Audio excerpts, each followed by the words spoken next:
যুবক তোমার মতোই তো একজন যুবক ছিল, শহীদ উসমান হাদি, ঠিক কিনা জোরে কও। যেই যুবক উলামায়ে কেরামকে মহব্বত করত, যেই যুবক ধর্মীয় বিধান মেনে নিত, শরীফ উসমান হাদি, সে তার পরিবারকে কিভাবে ধর্মীয় অনুশাসনের উপর চালাইছে, চলছে।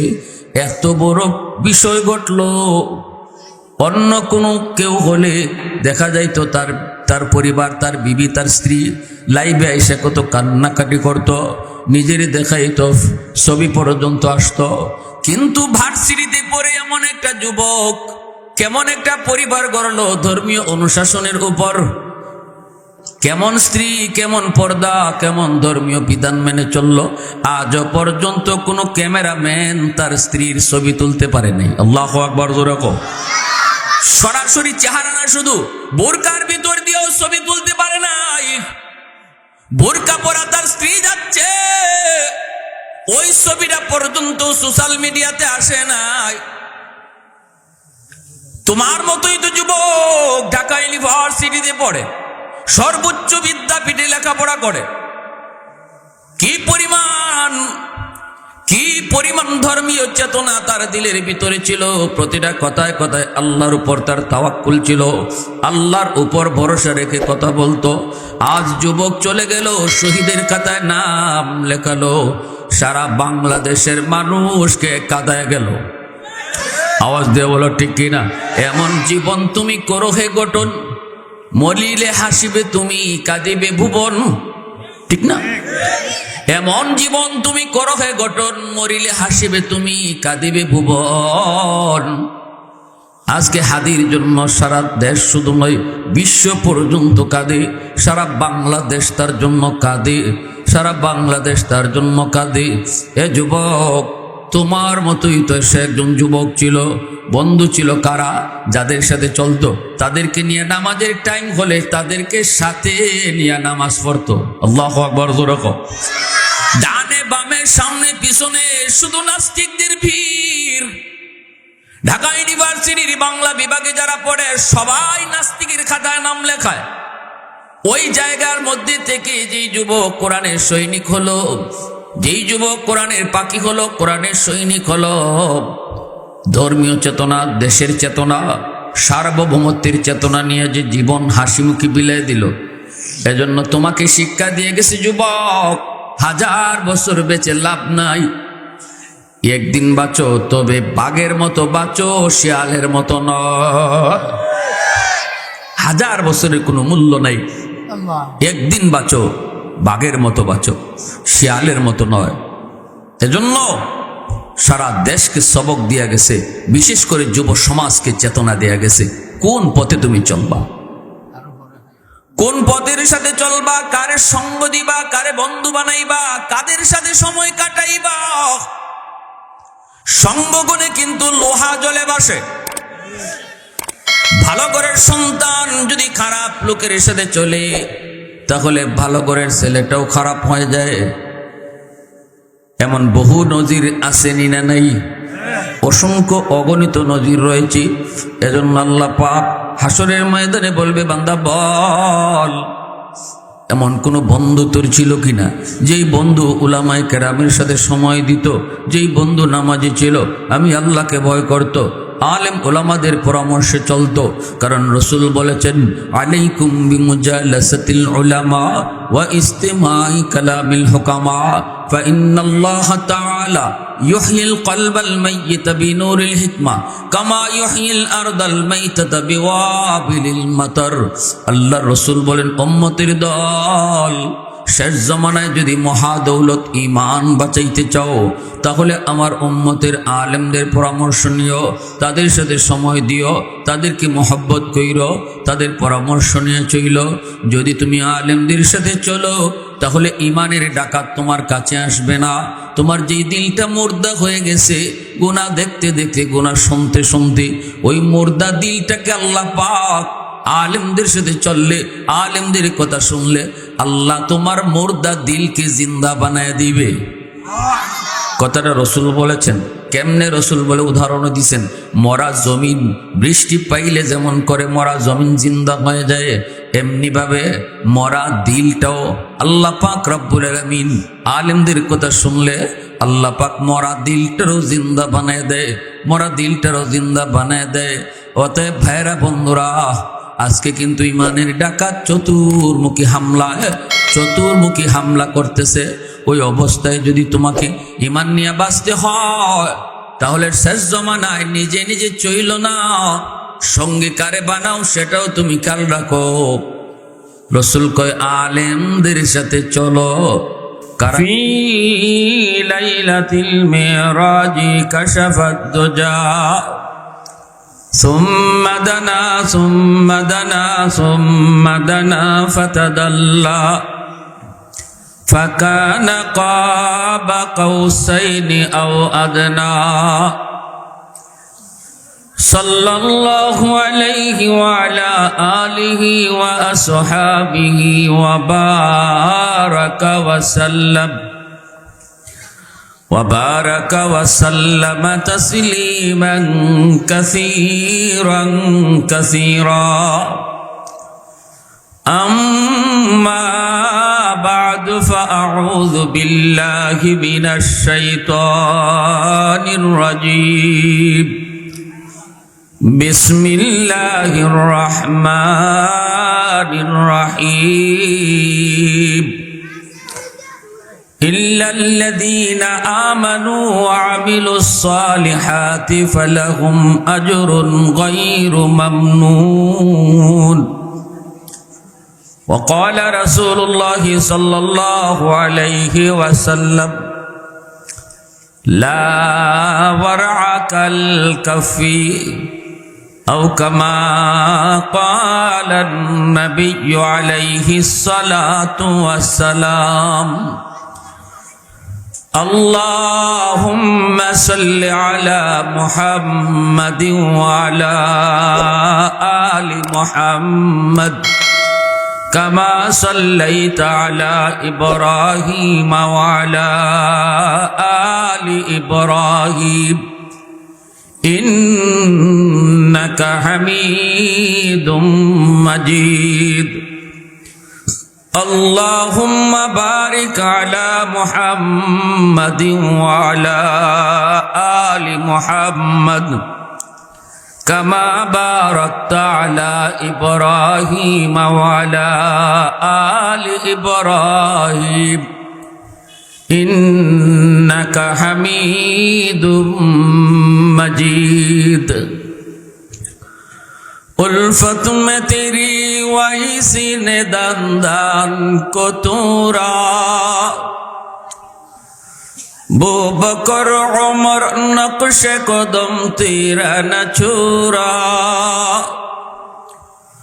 उल्फत में तेरी वही सीने दंदान को तूरा बो बकर उमर नक्श कदम तेरा न छूरा आयो शाक नबी वाके असरार मदीना सुल्तान का सुल्तान है सुल्तान मदीना सरकार का सरकार है सरकार मदीना गुलजार का गुलजार है गुलजार मदीना अल्लाह ने मक्का ही में ये काबा बनाया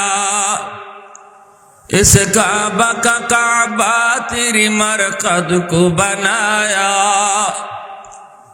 अल्लाह ने मक्का ही में ये काबा बनाया इस काबा का काबा तेरी मरकद को बनाया ऐसा लम्हा जी चले जा राह मदीना सुल्तान का सुल्तान है सुल्तान मदीना सरकार का सरकार है सरकार मदीना गुलजार का गुलजार है गुलजार मदीना ला इलाहा इल्लल्लाह ला इलाहा इल्लल्लाह ला इलाहा ইল্লাল্লাহ লা ইলাহা ইল্লাল্লাহ লা ইলাহা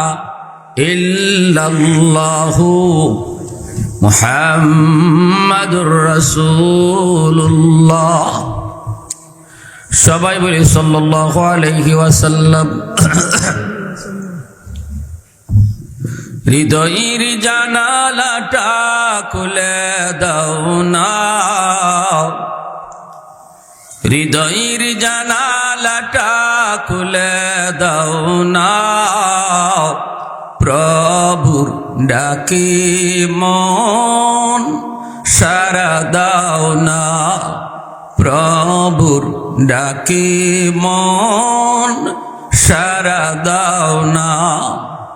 অসীম ক্ষমতা যার হাতের উপর, যার নামে বয়ে যায় ঝর্ণা নহর। অসীম ক্ষমতা যার হাতের উপর, যার নামে বয়ে যায় ঝর্ণা নহর। আল্লাহ আল্লাহ বলে শোবে দেওয়ানা, আল্লাহ আল্লাহ বলে শোবে দেওয়ানা, প্রভুর ডাকে মন সারা দাও না, প্রভুর ডাকে মন সারা দাও না।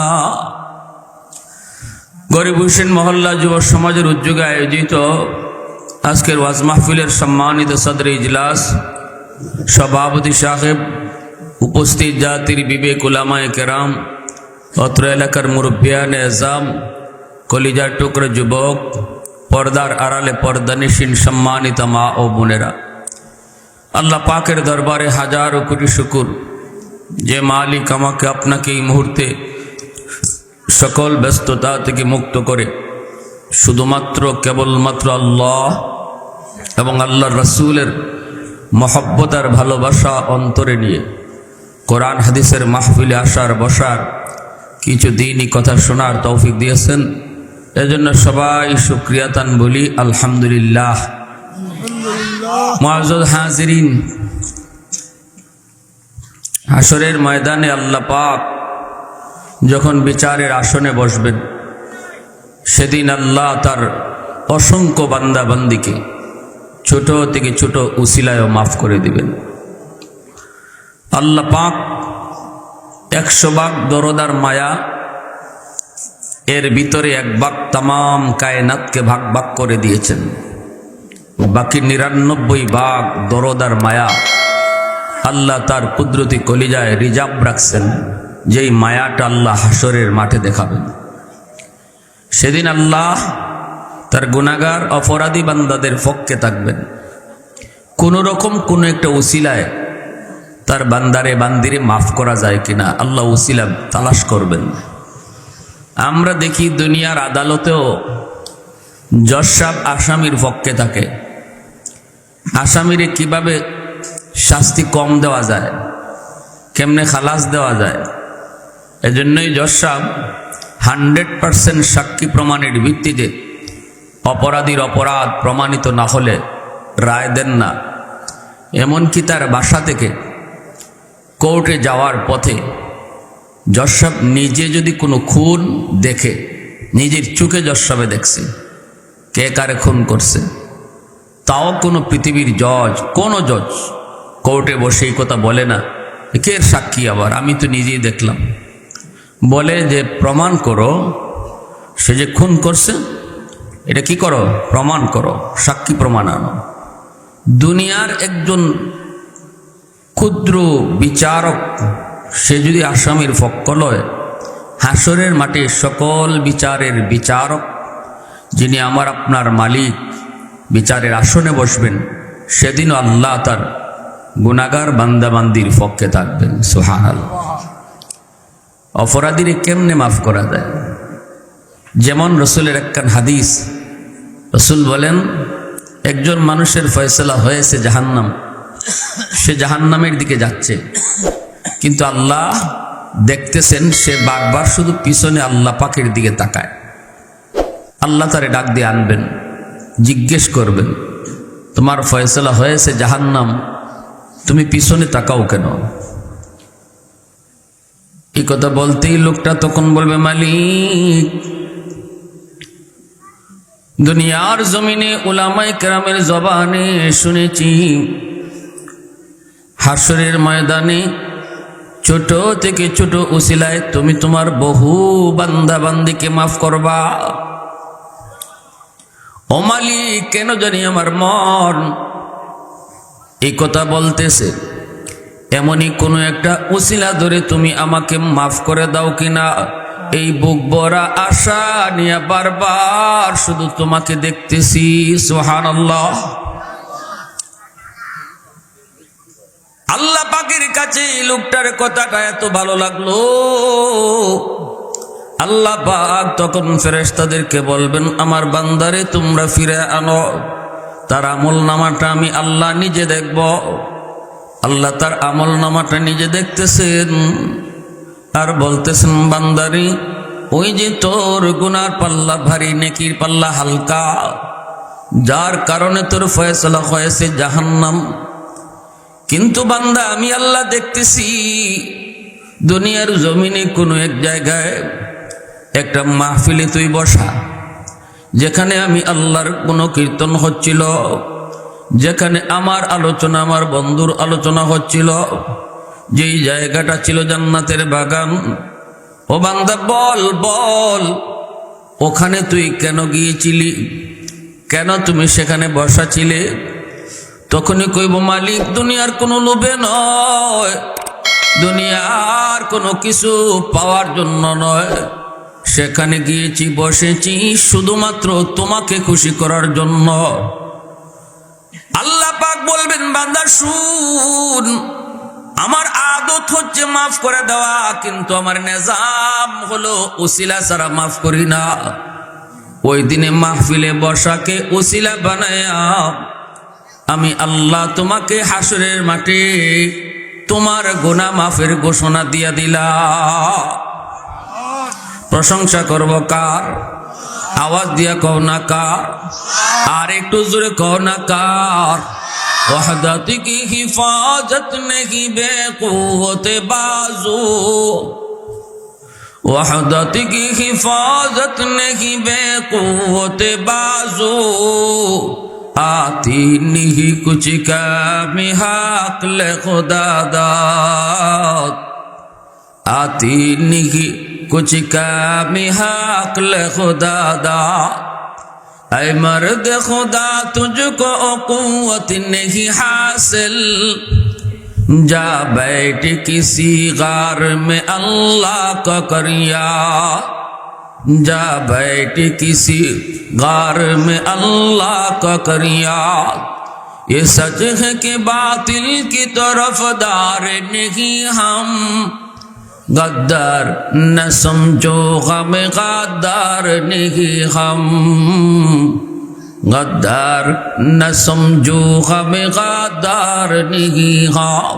फूलों की तरह नरम मिजाज अपना है नौजोर, हम तीर नहीं नेज़ा व तलवार नहीं हम तीर नहीं नेज़ा व तलवार नहीं हम। मुसलमाনের आवाज को अल्लाहु আকবার, আর জোরে আল্লাহু আকবার। এমনি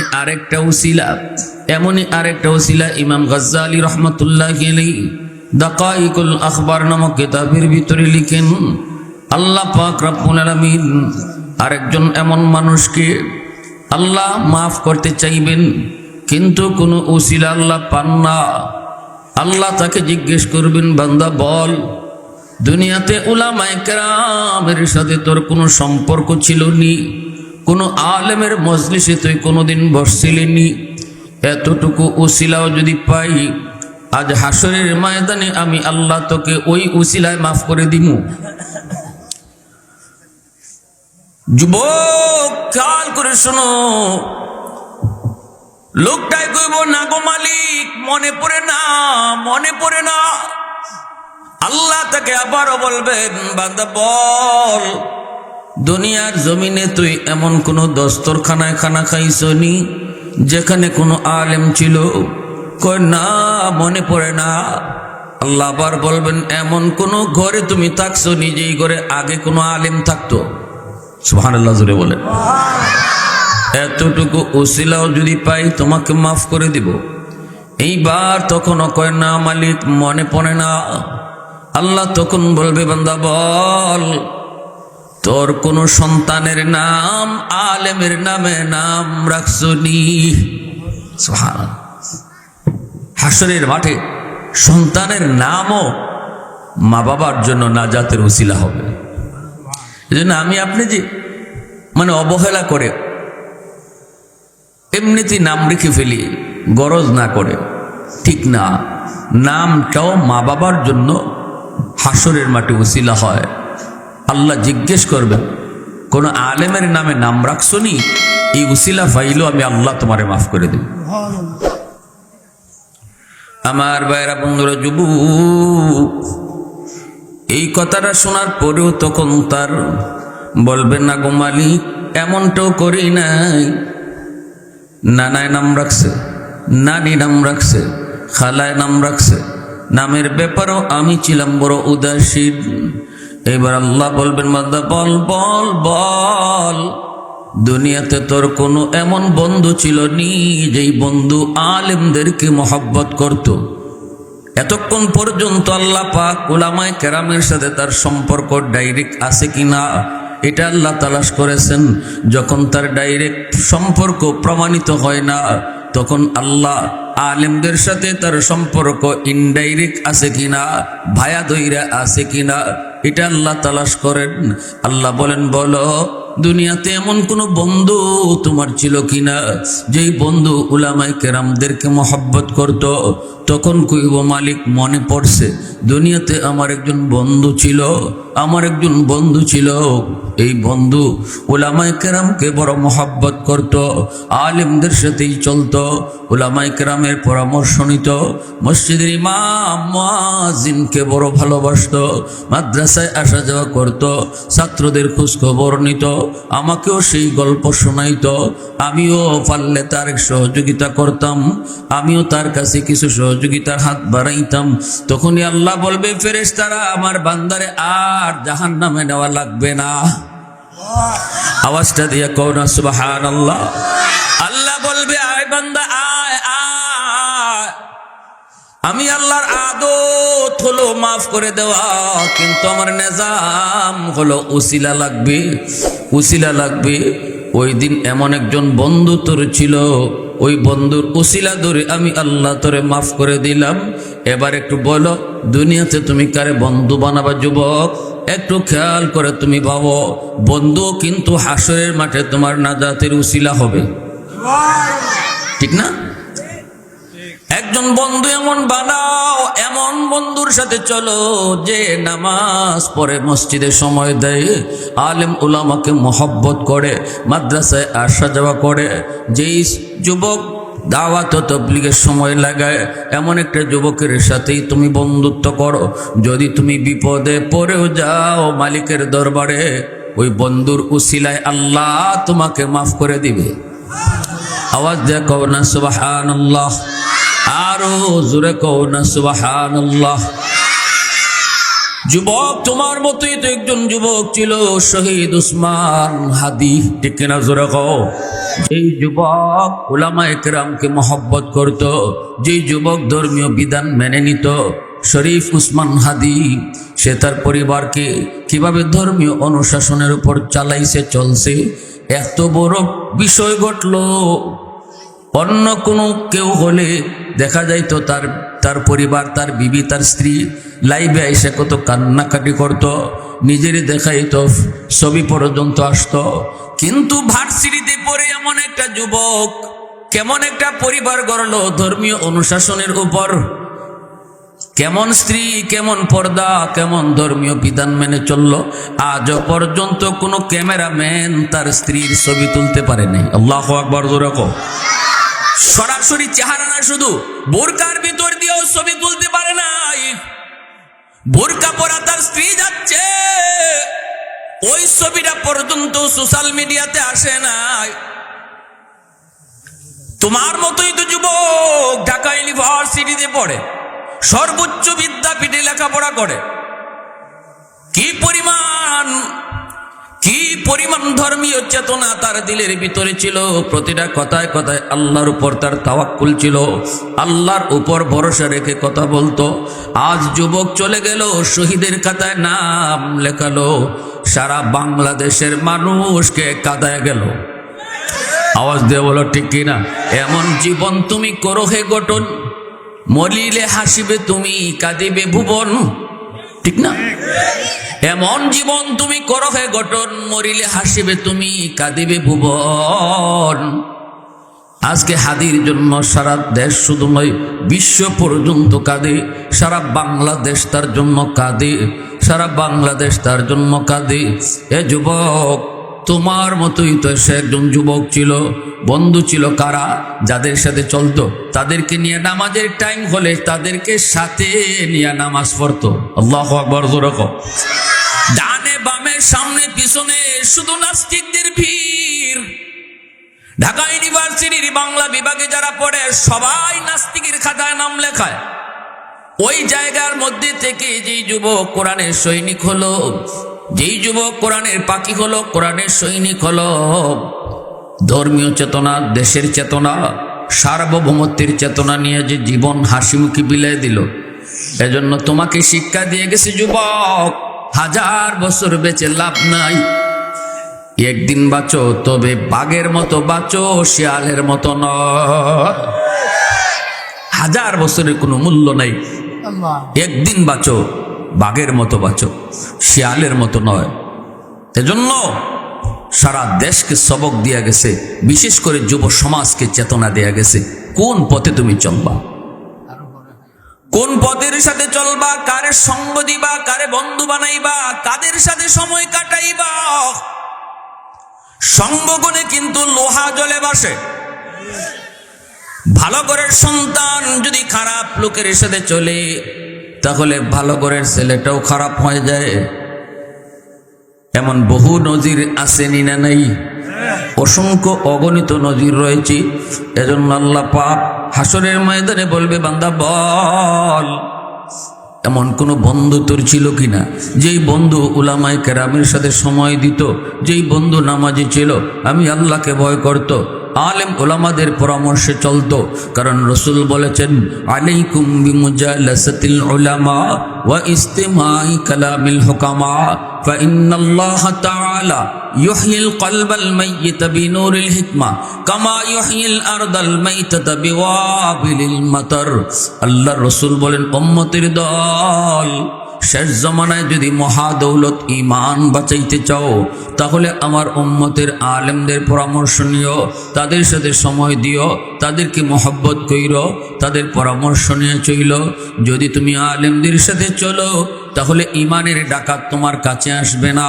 তোমার যেই দিলটা মুর্দা হয়ে গেছে, গুনাহ দেখতে দেখতে, গুনাহ শুনতে শুনতে, ওই মুর্দা দিলটাকে আল্লাহ পাক আলেমদের সাথে চললে, আলেমদের কথা শুনলে, আল্লাহ তোমার মুর্দা দিলকে জিন্দা বানায় দিবে।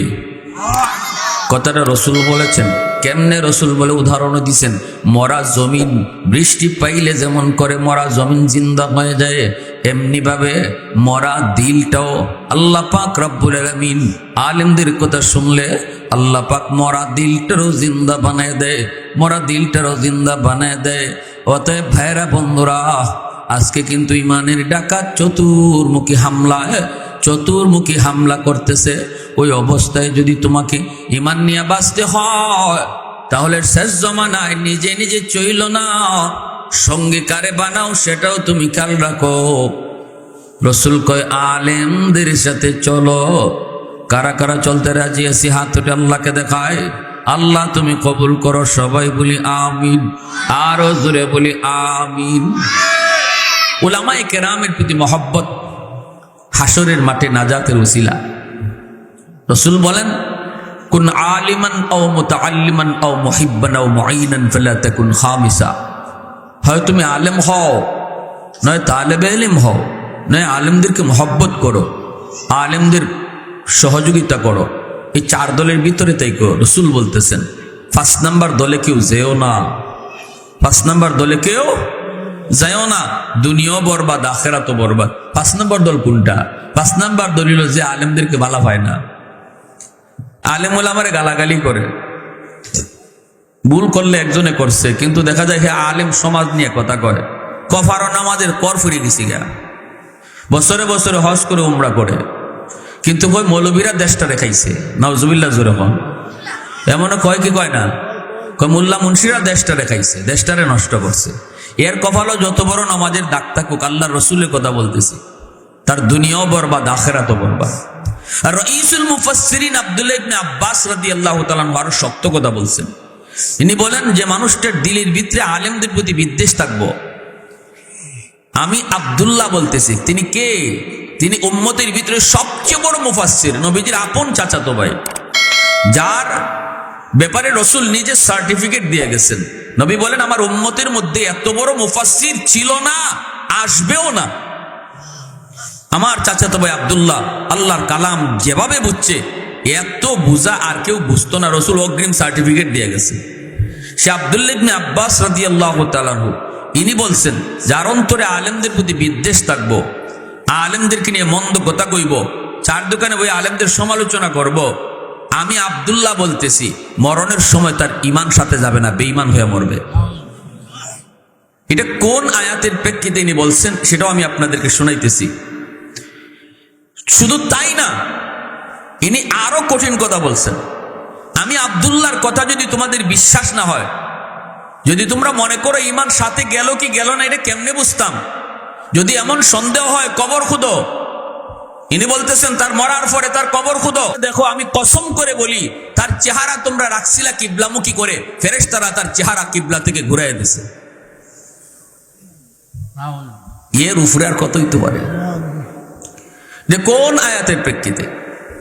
মুসা আলাইহিস সালামের ঘটনা আল্লাহ কোরআনে বহু জায়গায় বলছেন। মুসা নবীর দুধের শিশু অবস্থায় যখন মা নীল দরিয়ায় ভাসাইয়া দিয়েছেন, তখন দরিয়ার পানি স্রোতের তালে তালে মুসা নবীর না নিয়ে স্রোতের উল্টা দিকে নিয়ে চলছে। ফেরাউনের বাড়ি ছিল স্রোতের উল্টা। আল্লাহর মানসা হলো ফেরাউন, যে ফেরাউন মুসারে মারতে চায়, ওই ফেরাউনের ঘরেই আল্লাহ মুসাকে বড় করবেন, লালন পালন করাবেন। কারণ আল্লাহর চ্যালেঞ্জ সহজ হয় না, আল্লাহর চ্যালেঞ্জটা খুব কঠিন হয়। কেউ যদি আল্লাহর সাথে চ্যালেঞ্জ করে নেয়, তখন আল্লাহ যদি চ্যালেঞ্জ অ্যাকসেপ্ট করে, এই চ্যালেঞ্জটা আল্লাহ সহজে নেয় না, এই চ্যালেঞ্জটা আল্লাহ অত্যন্ত কঠিনভাবে নেয়। আল্লাহ কিন্তু পারতো যে কোনো এক সুরতে মুসা নবীরে বাঁচাই রাখতো, কিন্তু আল্লাহ কয় না, তুই মারতে চাস আর আমি রাখতাম চাই, অতএব দেখি মুসা মরে না বাঁচে। আর আমি তো যে কোনো এক সুরতে বাঁচাইতাম পারতাম না, আমি এভাবে বাঁচাইতাম না, বরং তোর ঘরে মুসারে বড় করব। আল্লাহু আকবার, জোরে বলেন। নীল দরিয়ার এই ফেরাউনের ঘাটে গিয়ে মুসা নবীর বাক্স লাগলো, মুসা নবীর বাক্স লাগলো। আর ফেরাউনের স্ত্রী বিবি আসিয়া, তিনি নদীর ঘাটে আসছেন, বাক্স নিয়ে তুলছেন। বাক্স খুইলা দেখেন এত সুন্দর চেহারা, দুধের বাচ্চার, পূর্ণিমার চাঁদ ফেল। কারণ হবেই তো, আল্লাহ যে যুগে যাকে নবী বানান, ইনাকে ওই যুগের সবচেয়ে সুন্দর মানুষ বানান। পৃথিবীতে কোনো নবী এমন ছিলেন না যে নবী একটু বেসুন্দর, একটু বেসুন্দর কোনো নবী আসলা না। ১০০ লক্ষ পয়গম্বর, যাকে আল্লাহ যে যুগে নবী বানাইছেন, ইনি এই যুগের সবচেয়ে শ্রেষ্ঠ সুন্দর মানুষ। অতএব মির্জা গোলাম আহমদ কাদিয়ানি নবী হইতে পারেনি, কারণ হেঁটে একটা চৌকই আসিল না। আচ্ছা, এমন একজন নবী আপনারা দেখাইতে পারবা? আপনারা তো পারতা না। কোনো কোরআন কিতাব হাদিস আমরা কোথাও পাইছি না যে কোনো নবীর একটা হাত আসিল না, অথবা কোনো একজন নবীর একটা চোখ আসিল না, অথবা কোনো একজন নবীর একটা আঙ্গুল আসিল না। নিখুঁত বানায় আল্লাহ নবী পাঠাইছে। তাইলে কাদিয়ানি নবী হয়ে কেমনি? হেঁটে একটা চোখ হই নাই খানা, আবার মরছ বাথরুম হইরা। কি জাত ইজ্জতের মরণটা হইছে। তাইলে কাদিয়ানিরা মুসলমান না কাফির? আওয়াজ আসতে থেকে নজরে বলেন, কাদিয়ানিরা মুসলমান না কাফির? কাদিয়ানিদের বিরুদ্ধে যখনই আন্দোলন হবে, খতমে নবুয়তের আন্দোলনে, যুবক ভালো করে মনে রেখো, যদি বুঝো যে এটা টুফিওয়ালাদের আন্দোলন, হাসরের মাঠে নবীর সুপারিশ পাবা না। কারণ আমার নবীর খতমে নবুয়তের সিংহাসন এটা শুধু মেসাবরা রক্ষা করতো তা না, এটা নবীর উম্মত যে দাবি করবে প্রত্যেকের ইমানি দায়িত্ব। নবীজির খতমে নবুয়তের সিংহাসন চুরি হয়ে যাবে, ডাকাতে ডাকাতি করার চেষ্টা করবে, আর তুমি নবীর উম্মত দাবি করে চুপ থাকবা আর দেখবা নেসাবরা কি করে। হাসরের মাঠে গিয়ে রাসূলুল্লাহ কইবা, নবী গো আমি আপনার উম্মত, সুপারিশ করেন। রাসূলুল্লাহ কইবা, আমি তোরে চিনি না। তোর চোখের সামনে যখন খতমে নবুয়তের আন্দোলন হলো, তুই গেলি না, তোরেও আমি চিনি না। রাসূলের সুপারিশ কখনো মিলবে না। এজন্য মূসা আলাইহিস সালামকে যখন আসিয়া ভাইয়ে নিছেন, নিয়া যখন খুশিতে বাগবার ফেরাউনকে যাই কইতেছেন, স্বামী গো চেহারাটা একবার দেখো, কি চেহারা আল্লাহ দিছে, দুধের বাচ্চা চেহারা দেখিয়া আসিয়া বলতেছে, না আমার বাচ্চা নাই, সন্তান নাই, আমার ফালবার শখ হইছে, আমি ফালতাম, আমার যে মায়া লাগতেছে। আল্লাহ কয়, আসিয়া তুমি আমার নবীর চেহারা দেখিয়া কইছো মায়া লাগছে, তেমনি আমি আল্লাহরও তোমার প্রতি মায়া লাগছে। আমি আল্লাহ তোমার ইমান দিয়া দিলাম। এমন খালি ইমান দিছেন তা না, বিবি আসিয়াকে আল্লাহ মরণের সময় জান্নাত দেখায়া দেখায়া মরণ দিছেন। আর ফেরাউনে কইছিল আমার ভাল লাগে না, তুমি কথা এখান থেকে সরাই দিল ভালো, কথা কই না। ফেরাউন কি কইছিল, মুসা নবীর দেখে আমার ভাল লাগে না, আমার ভয় লাগে, আমার ডর লাগে, আমার টেনশন হয়। কে টেনশন? গণকেরা কয় যে বাচ্চার হাতে আমার ক্ষমতা যাইব বনি ইসরাইলের, হে বলে এখনো জীবিত, অথচ অত বাচ্চা মারলাম, হে আর ফলল না, হে বলে ফাঁকিতে বাচ্চাই থাকে। তাইলে আমার এই টেনশনে ঘুম হারাম, খাওয়া হারাম, গোসল হারাম, আর তুমি বাচ্চা একটা লইয়া ঈশ্বর নদীর থেকে ভাইয়া, মানে আমার তো মনে হইতেছে ইডেনি হিডিয়া। সুরের মনে কিতা? সুরের মনে হীরা খেত। হে খালি কি ইডেনি হিডা, আমার ভাল লাগে না, আমার ভাল লাগে না। তখনই আল্লাহ কয়, আল্লাহ কয়, আল্লাহ কয়, তুই আমার নবীর চেহারা দেখে কইস তোর ভাল লাগে না, তে আমারও তোর ভাল লাগছে না। এই জন্য ফেরাউন বেঈমান হইয়া মরছে, আসিয়া ইমান নিয়ে গেছে, আর ফেরাউন বেঈমান হইয়া মরছে। ওই আয়াতের তফসির থেকে রঈসুল মুফাসসিরিন আব্দুল্লাহ ইবনে আব্বাস রাদিয়াল্লাহু তাআলা আনহু বলছেন, যে যুগে নবী থাকবে না কিন্তু নবীর ওয়ারিস উলামায়ে কেরাম থাকবে, আর উলামায়ে কেরামের চেহারা দেখিয়া, উলামায়ে কেরামের কথা শুইনা যে কইব আমার ভাল লাগে, আলেমদেরকে দেখলে আমার ভালো লাগে, আল্লাহ তারেও বিবি আসিয়ার মতো দৌলতে ইমান দিয়া জান্নাত দেখায় দেখায় মরণ দিব। আর যে কইব মোল্লা মুন্সি ভাল লাগে না, ফেরাউনের মতো মরণ হইব, সেম ফেরাউনের মতো। যে যুগে নবী নাই কিন্তু নবীর ওয়ারিস থাকবে, ওই যুগে যারা কইব মোল্লা মুন্সি ভাল লাগে না, ফেরাউনের মতো মরণ হবে। এরপরে উনি কইছেন, যদি বিশ্বাস না হয় কবর খুঁজতে দেখো তার চেহারা কিবলামুখী নাই, কিবলা থেকে ফেরেশতারা ঘুরাইয়া দিছে। কত বড় কঠিন কথা। আমার ভাইয়েরা, বন্ধুরা, যুবক, এজন্যই হাসরের ময়দানে আল্লাহ পাক বলবেন, বান্দা আয়। আমার নবীর নায়েবে নবী উলামায়ে কেরামের সাথে তোর সম্পর্ক আমি ডাইরেক্ট পাই নাই, কিন্তু ঘুরাইয়া পাইছি, বন্ধুর খাতিরে তোরে পাইছি। এই খাতিরে আমি আল্লাহ এই উসিলায় তোরে মাফ করে দিলাম। এজন্যই যুবক, একটু খেয়াল করে শৈন, দুনিয়াতে কারের সঙ্গে বানাও, বন্ধু বানাও, একটু খেয়াল রাখা লাগবে। যৌবন কালটা হলো আল্লাহর কাছে বড় দাবি। যুবক যৌবনে তোমার অলি হওয়ার বয়স। যুবক যখন যৌবনে আল্লাহর কদমে সেজদা দেয়, ওই সেজদার উসিলায় আল্লাহ পাক জমিন টিকায় রাখে। একজন যুবকের সেজদা যদি এক পাল্লায় রাখা হয়, আর হাজারো বৃদ্ধ মানুষের সেজদা যদি এক পাল্লায় রাখা হয়, যুবকের সেজদার পাল্লা ভারী হয়ে যায়। জোরে কই সুবহানাল্লাহ। কারণ কি জানোনি? রাসূল বলেন, লা ওয়ারআকাল কাফি আও কামা ক্বালা নবী আলাইহিস সালাম। রাসূল বলেন, কারণ হলো যুবকের যৌবন কালটা ছিল গুনার দিকে তারে ডাকে। যুবক যৌবনে সে তো পাগলা করার মতো চলবি, কারণ তার শক্তি আছে, গায়ে সুযোগ আছে, হিম্মত আছে।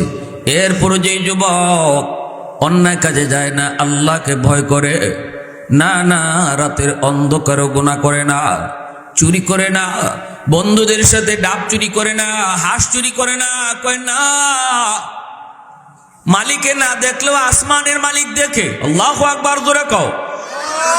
রাতের অন্ধকারে কেউ দেখলো না, রাতের অন্ধকারে কেউ দেখলো না, কিন্তু আমার আসমানের মালিক কোথায় রাখবো?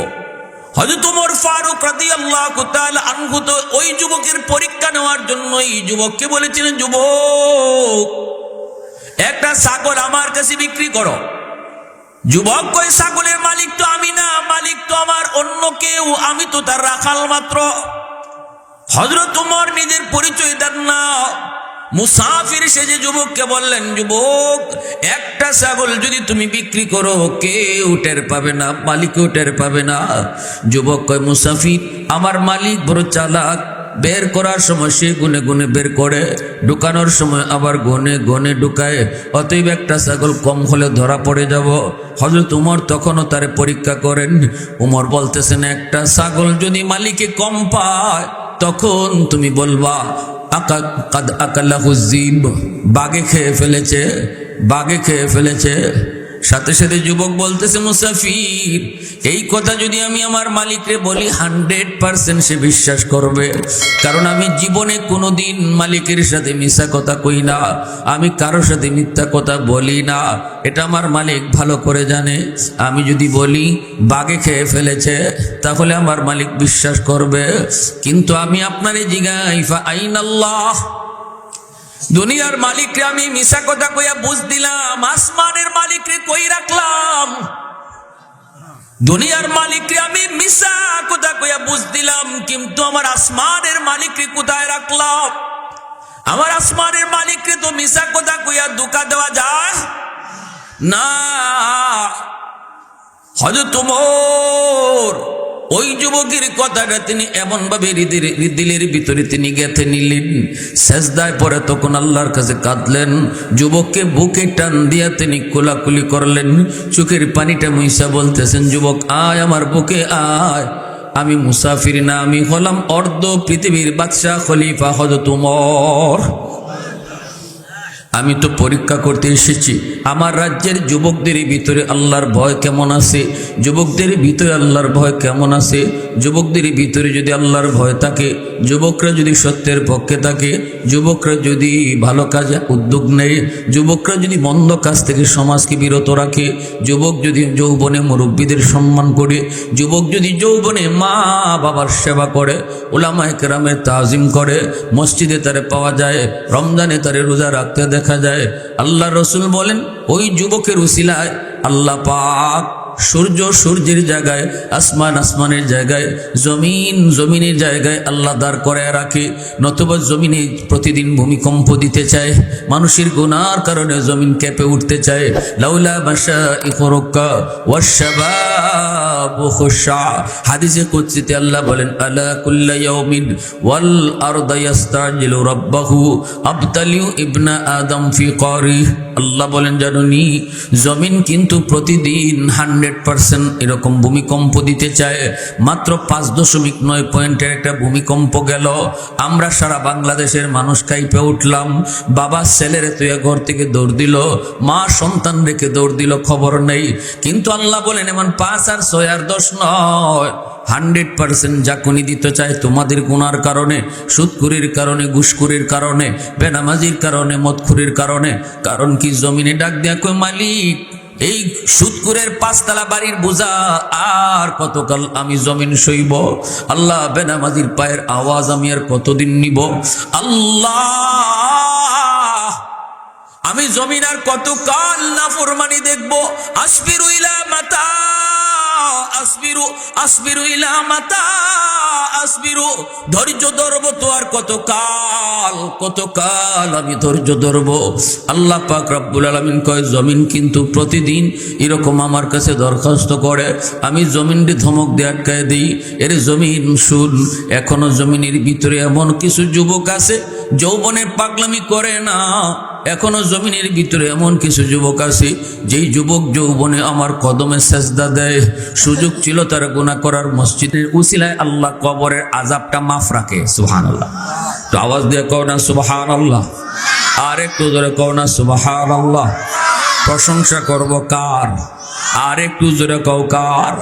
আহাদুল লাইসা কামিসলিক সামাদুল লাইসা কাফাদলিক लिमनिल मुल्क तो गोई तो सजावार खुदाई तो खुदावंद यबी नी तो खुदावंद यसारी तो खुदावंद ज़मीनी तो खुदावंद समाई तो रहीमी तो करीमी तो समीई तो बसीरी तो मुइज़्ज़ी तो मुज़िल्ली तो मलिकिल अर्श बजाई बरी अज खुरदन ओ खुफ्तन बरी अज तुहमत मर्दन बरी अज बीम उम्मीदी बरी अज रंज बलाई अल्लाहु अकबर সবাই কও আল্লাহু আকবার। আমার ভাইরা বন্ধুরা জন্য বলতেছিলাম, যুবক ভালো করে শোনো, তোমার দাম আল্লাহর কাছে কি পরিমাণ।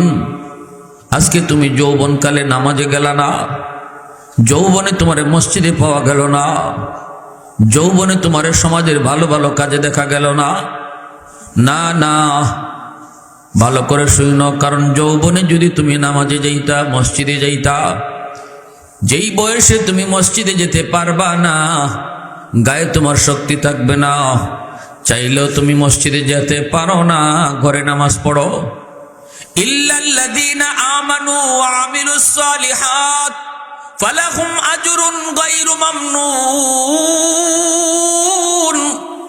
পবিত্র কোরআনের সূরা ৩ এর মধ্যে আল্লাহ ৪টা কসম খায় কইতেছে, যেই বয়সে তুমি ঘরে নামাজ পড়বা, ওই বয়সে আমি আল্লাহ তোমার আমলনামায় গড়ের সওয়াব দিতাম না, বরং আগে যে মসজিদে গিয়া পড়তায় নামাজ, মসজিদে জামাতের সওয়াব উঠায় দিমু। যেই বয়সে তুমি আল্লাহর গোলামি করেছো, গায়ে শক্তি ছিল তোমার, আল্লাহ পাক ফেরেশতাদেরকে কইব, বান্দা আমার বান্দার শক্তি নিজে নিজে ক্ষয় নেই, আমি তোরে বুড়া বানাইছি, আমি তোরে গর্বটি করে দিছি। নিজে নিজে কেউ গর্বটি হইতো চায়নি? হ্যাঁ, বুড়া এমন যদি কেউ হইতো যে বুড়া বুড়া বয়সটা মানুষের ইচ্ছাধীন, আল্লাহর কাছে চাইলে আল্লাহ বুড়া বানাইবো, নাইলে আল্লাহ বুড়া বানাইতো না। দুনিয়া পাওয়া গেল না কোনো মানুষ বুড়া? হ্যাঁ হ্যাঁ, আল্লাহ আমার বান্দা তো নিজে নিজে বুড়া হইছে না, বুড়া আমি তার জোর করে বানাইছি। অতএব আগে যে হালতে নামাজ পড়তো, বুড়া হওয়ার পরে গড় ফললেও তোমরা আগের সওয়াব উঠাই দাও। জোরে কও সুবহানাল্লাহ। ওয়াত্তিন ওয়াজ্জাইতুন ওয়া তুরি সিনিন ওয়া হাযাল বালাদিল আমিন। তিনের কসম, জাইতুনের কসম, তুর পাহাড়ের কসম, পবিত্র মক্কা নগরীর কসম। কয়টা কসম খাইছে আল্লাহ? জোরে কও কয়টা? তুর পাহাড়ের কসম, জাইতুনের কসম, তিনের কসম, জাইতুনের কসম, তুর পাহাড়ের কসম, পবিত্র মক্কা নগরীর কসম।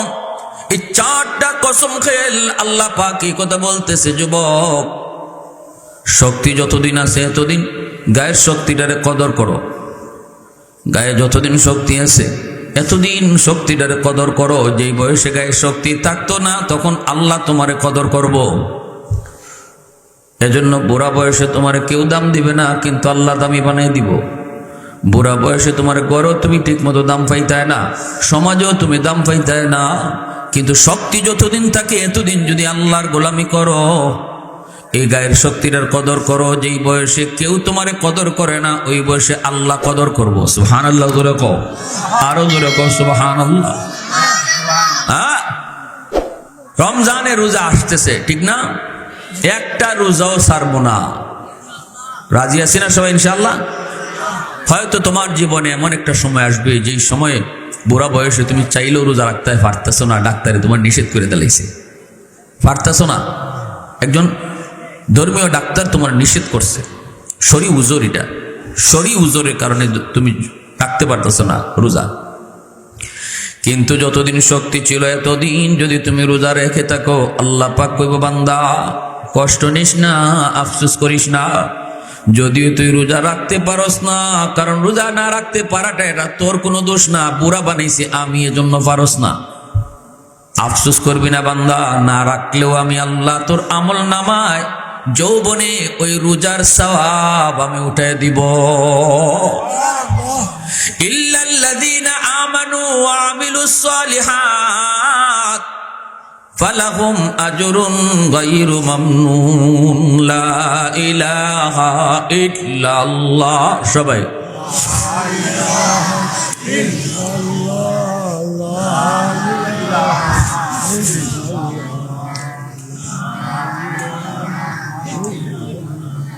সবাই লা ইলাহা ইল্লাল্লাহ,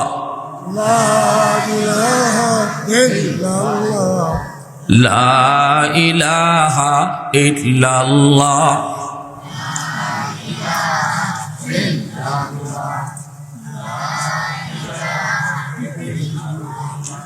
লা ইলাহা ইল্লাল্লাহু মুহাম্মাদুর রাসূলুল্লাহ। জোরে সুরে বলি সাল্লাল্লাহু আলাইহি ওয়াসাল্লাম। হাসরের মাঠে কিন্তু আল্লাহ জিগাইব, আল্লাহ কইব, আল্লাহর কুদরতি ফাওটা দিয়ে দিব। নামাজি হলে আল্লাহ জিগাইব কিতা চাও, কইব আল্লাহ দুনিয়াতে তোমার কদম না দেখে সেজদা দিছি, আজকে আমরা একটাই চাওয়া, তোমার কদম দেখে সেজদা দিতাম। তখন আল্লাহ ফাওটা বাই করে দিবা। নামাজি মানুষগুলি আল্লাহর ফাও দেখে সেজদা ফিরে বেউস হয়ে যাইব। এত মজা লাগবো সেজদা, আল্লাহর ফাও দিককে সেজদা দেওয়ার যে কি মজা। ওই যে দরগার ইমাম সাহেব কাতিয়া শেখ সাহেব হুজুর উনার পিছনে নামাজ পড়ছই, আর তাই রুকু থেকে সোজা হয়ে খারাইন না জাইন গে সেজদা। তা কাতিয়া সাহেবের জিগাইছিলা দরগার ইমাম সাহেব রে, হুজুর আপনি এটি কিতা করুন, রুকু থেকে সোজা হইয়া দাঁড়ানি তো ওয়াজিব, দুই সেজদার মাঝখানে বোয়া ওয়াজিব, জানিনি আমরা?